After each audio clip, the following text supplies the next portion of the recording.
Hello everyone! Alam nyo bang medyo matagal na itong videos na to? Kaso sayang naman kasi kapag i-delete ko na lang kaagad. Tingnan nyo, yung pananim namin dito ay maliliit pa nung mga panahon na to. Ewan ko ba, natabunan na lang yata yung videos na to. But for now, tara't samahan nyo ako sa pangunguhan ng gulay na ihahalo ko sa lulutuin namin. Magluluto pala ako ng sinigang na bangus ng mga araw na to.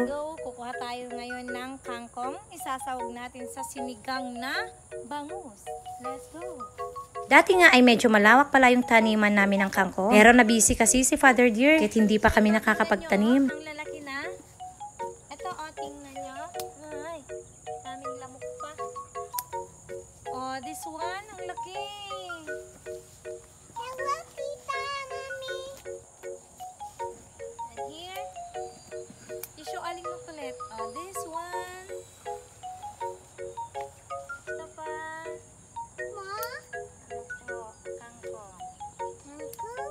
Ang natitira palang area dito ng kangkungan ay pang-ulam nga lang namin. Natitira talaga kami ng pang-personal consumption. Kung anong variety to?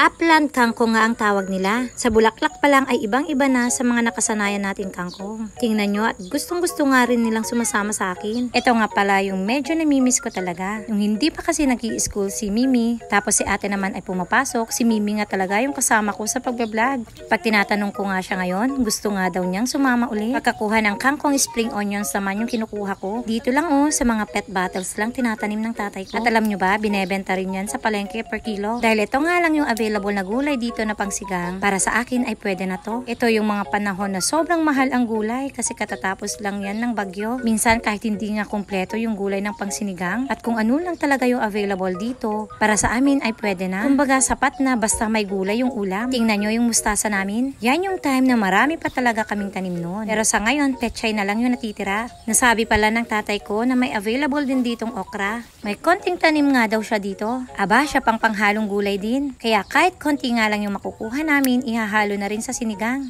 Diba napapansin nyo? Sobrang madamo dito sa part na to. Panahon pa kasi to ng tag-ulan noon. At yung palay namin ay hindi pa naaani. Sobrang late na tong vlogs na to, no? Pero gusto ko pa rin talaga sa inyo ipakita. Isa pa, nag-effort si Ate Cheska para kuhanan ako ng video. Konti nga lang pala yung bunga ng okra namin ngayon. Unlike nung mga nakaraan, sobrang dami at pinamimigay na nga lang din namin yung iba. Yun yung time na hindi pa ako nagtitinda. Tingnan nyo kung ilang puno naman yan. Ito pala yung dating palayan namin. Halos medyo matumba dahil lang bagyong nagdaan. Pero ang ganda pa rin niyang tingnan, di ba? Isa nga pala to sa hindi ko ipagpapalit sa lahat. Yung pamumuhay dito sa probinsya. Maliban sa presko, malayo sa Marites, makakapagtanim ka pa talaga ng gulay. Yung gulay mo, tapos pitas mo. Andito pala yung miracle fruit namin at ang dami pa rin bunga. Alam nyo ba, hindi pa rin namin naranasan o nasubukan kung paano yan lutuin. Meron din pala ako na itabing pechay dito. Nag-start na akong maghimay dito ng kangkong. Alam nyo, safe dito yung kangkong namin. Sigurado akong walang linta kasi nakatanim siya at hindi binabad sa tubig.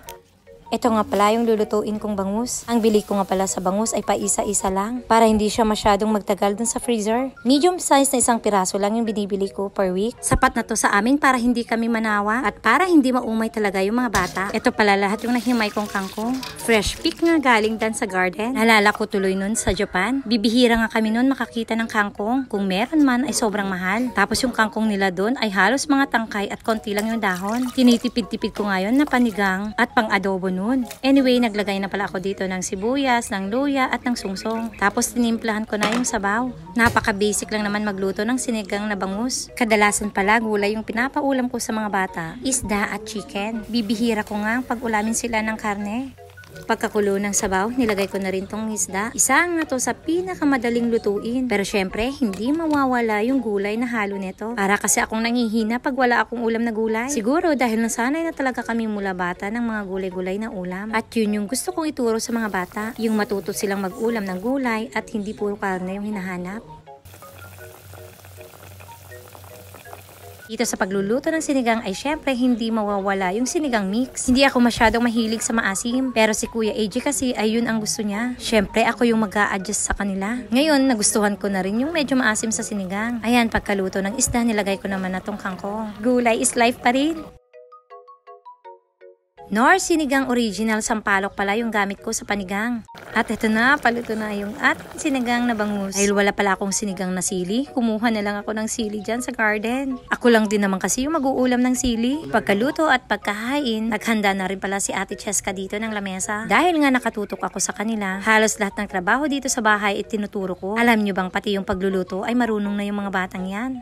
Sobrang paborito nga din nilang mag-ulam ng gulay kagaya ko. Madalas ko nga sa kanila sabihin, pasalamat sila at libre yung mga nauulam naming gulay. At dapat wag silang magsayang. Madalas ko sabihin, napakaswerte nila. Kasi may mga bata na hindi nakakakain ng 3 beses isang araw. So ayan, sa wakas, na-upload ko na tong video to. Again, maraming salamat sa panonood. Hanggang sa muli.